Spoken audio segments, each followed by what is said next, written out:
Sir Isaac Newton. Alright, so how did you figure F equals ma?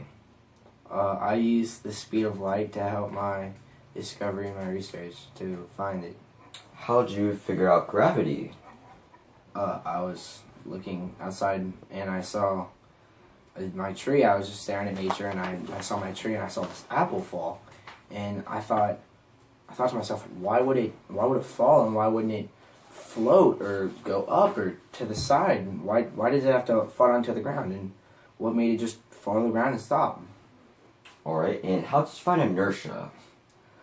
I did these tests where I took something and I saw it either come back to me and I saw it would bounce back or go with it, and it would use the force that it had before to come back or go down to the earth or come back down to me, whatever direction. Okay, so anyways, how did you feel when you were honored and first scientist to be knighted of all of England?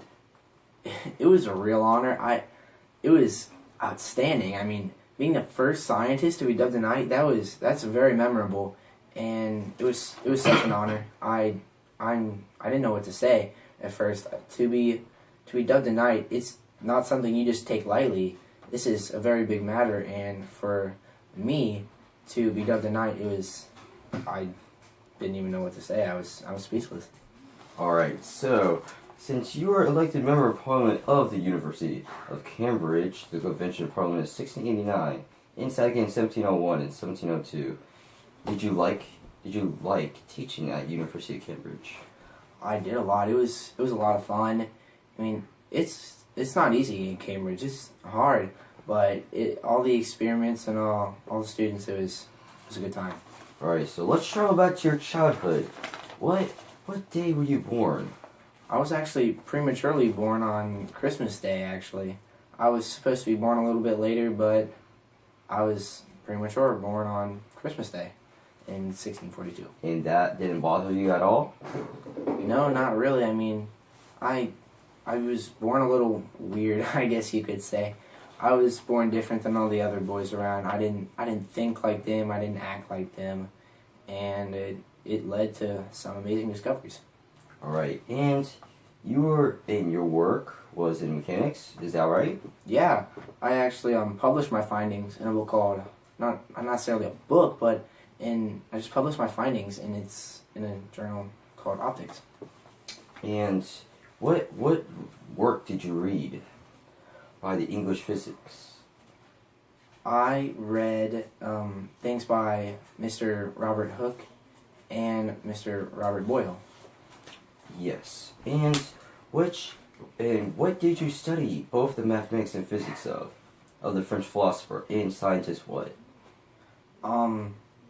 Of Rene Descartes. That's where I got a lot of my knowledge from that I used to do all of this. Alright, and you were always believed to be misunderstood all the time. Why was that? I was an outside thinker, as you could say. I wasn't like all the other boys. I wasn't average. I was like, I went out of my comfort zone to go knowledgeably, just to go past everybody else, and that wasn't seen as okay back in my younger days. That was not okay, and it affected me greatly, and for that I didn't graduate from high school. So you went up and beyond. Yes. Yeah. Okay, and you were perfected by others, notably as Paris Simon de Laplace, without changing its basis, and survived into the late 19th centuries. So how proud were you by that, right after you died, into the 19th centuries? Your work was still so perfected. Yeah, I mean, that's great to have my work be continued on even after I'm not alive. That's just great. I mean, I don't want my work to die with me. I want what I worked my whole entire life for to be remembered for generations and decades, even centuries to come. All right, and you work with optics. Was that right? Yeah. You said. And what were your strong points? Was it always mathematics and and physics? No, I was really good at mechanics. Yeah, I didn't just limit myself to those two things, even though I was very excellent at those.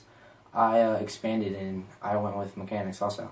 We all knew you were doing lectures, like I asked before, but how long were you teaching? I taught for 10 years. Alright, and being an outstanding overachiever and brilliant scientist, being number one after and even before Albert Einstein. How do you like that? How do you enjoy it being like that? I enjoy it a lot.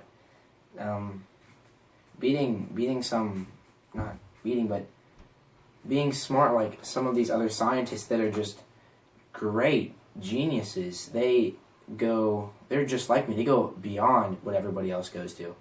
And they think of stuff that not the average person would think of. To be in their class and even be considered above their class, that's great. I mean, that's something that is very insane.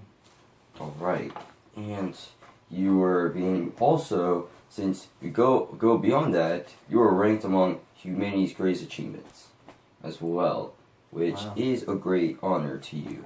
And I'm always a pleasure meeting you as well. And what else? And I guess that's it. It is a pleasure meeting you, sir. You too? I hope that we will see the day together in the later future. Me too. When I will meet you as a ghost as well. It is nice meeting you. Alright, I will see you